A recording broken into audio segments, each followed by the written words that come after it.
بصي يا ستي، هنجيب شويه ملح حلوين كده،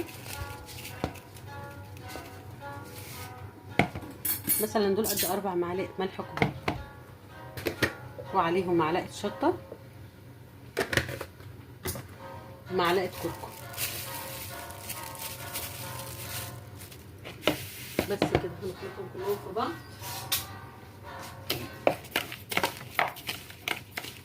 طبعا السمك ده انا غسلاه ومصفيه،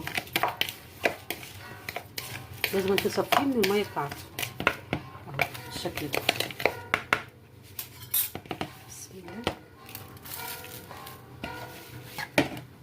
ملح ناعم ملح خشن مش هتفرق، عشان في ناس بتقول لك ده ملح ايه بنعمله بملح ناعم اهو. بس في الخياشيم حطي كده في الخياشيم كده هنا وهنا،